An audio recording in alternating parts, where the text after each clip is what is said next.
Border ফিলিস্তিন নয়, আমাদের বর্ডার গাজা নয়। গতকাল ইয়েমেনে হামলা করেছে আমেরিকা নিজে, কারণ ইয়েমেনের হুতিরা আমাদের মুজাহিদদের পক্ষে দাঁড়াইছে।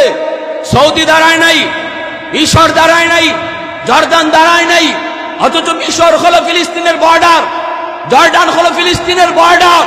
তাদের উপরে এই মুহূর্তে কাঁধে কাঁধ মিলাইয়া ফিলিস্তিনের মানুষের পাশে দাঁড়ানো ফরজে আইন হয়েছে। ফুকাহে কেরামের ফতোয়া, জিহাদে শরীক হওয়া তাদের উপরে ফরজে আইন, কারণ তারা বর্ডার, তারা চাইলেই জিহাদে অংশ নিতে পারে।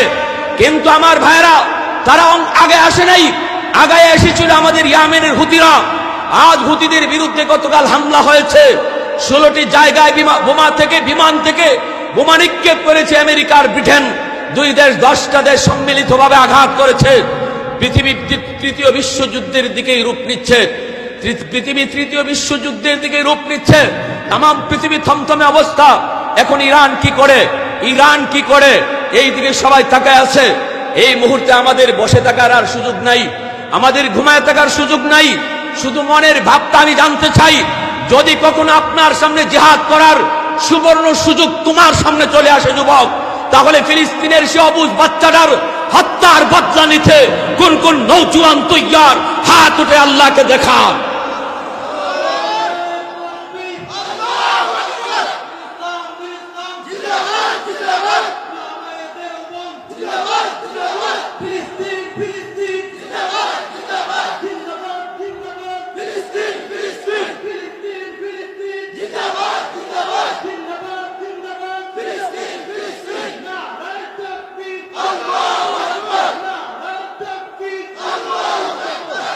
ভালো করে ইয়াদ রাখবেন, উলামায়ে কেরাম কখনো জাতির দুশ্মন নয়, উলামায়ে কেরাম হলো আপনাদের বন্ধু।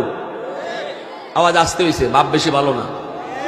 উলামায়ে কেরাম যারা মনে করে আলেম উলামায়ে দেশ খাইছে, গুইরে ফিরে কুজ্জে দেখেন ওই বাটপাড়া হলতে দেশ আগে খাইছে।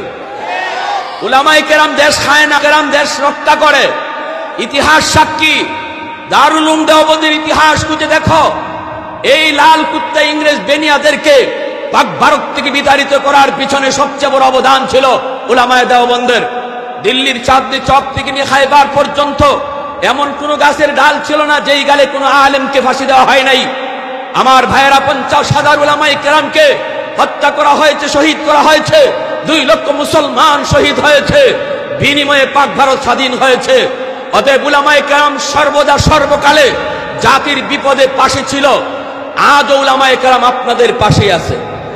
মনে রাখবেন, ভালো করে মনে রাখবেন, যে যত কুৎসার ওঠে না করুক তাদের কথায় কোনো কান দিবেন না। উলামায়ে কেরাম বিপদে আপনাদের পাশে।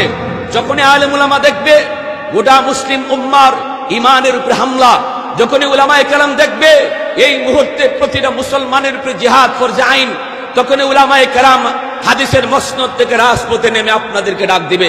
মনে রাখবেন, এই ডাক হুজুরের মেম্বার হওয়ার জন্য নয়, এই ডাক শাইখুল হাদিস সাহেবের চেয়ারম্যান হওয়ার জন্য নয়, এই ডাক একজন আলেমের এমপি হওয়ার জন্য নয়। এই ডাকটা হবে প্রতিটা মুসলমানের ঈমান বাঁচানোর ডাক। আলাইকুম বিমুজালাসাতিল উলামা ওয়া ইস্তিমাই কালামিল হুকামা ফাইন্নাল্লাহ তাআলা ইউহয়িল কলবাল মাইয়িতা বিনুরিল হিকমা কামা ইউহয়িল আরদাল মাইতাতা বিওয়াবিলিল মাতার। উলামায়ে দেওবন্দ কখনো কোনো রক্তচক্ষুর পরোয়া করেন নাই, করেনও না। সর্বকালেই তারা হকের কথা আওয়াজ করে তুলে ধরেছেন। আমার ভাইরা বন্ধুরা, হযরত মাওলানা আতাউর রহমান খান সাহেব রাহিমাহুল্লাহ আজকে দুনিয়াতে নাই। এই যে কিশোরগঞ্জে পাকিস্তান পিরিয়ডে এমপি ছিলেন, তখন পাকিস্তানের প্রধানমন্ত্রী, আমার ভাইরা বন্ধুরা, তার নাম শুনলেই যারা কাঁপতো, থরথর করে কাঁপতো, থরথর করে কাঁপতো। কি ছিল নাম? পাকিস্তানের প্রধানমন্ত্রীর নাম কি ছিল? পাকিস্তান পিরিয়ডে পার্লামেন্টে বৈশা বলছে, মৌলবী তোমার কথায় চলবে না, তোমার কথায় চলবে না।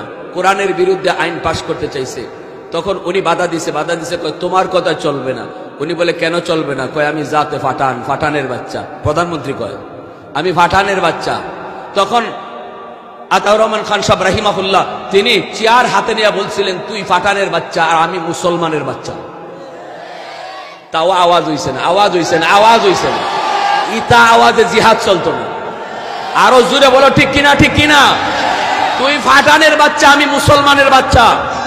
পারে নাই, সাহস করে নাই। কোন জালেম কোনদিন দারুল উলুম দেওবন্দের সূর্য সন্তানদের কাছে বুক ফুলায় কথা বলতে পারে নাই। এজন্য আমি বলি, সর্বদা কান সজাগ রাখবেন। দেশের পরিস্থিতি কোন দিকে যায়, বিশ্ব পরিস্থিতি কোন দিকে যায় কেউ জানে না, কিন্তু যখনই উলামায়ে কেরামের ডাক আসবে, সবাই আমরা কোন ধরনের কান পড়া না শুনে আলেম উলামার সাথে রাজপথে নামবো, লাগলে জান দিব। আল্লাহর জন্য, দ্বীনের জন্য তৈয়ার কারা কারা হাত উঠে আল্লাহকে আবার দেখান।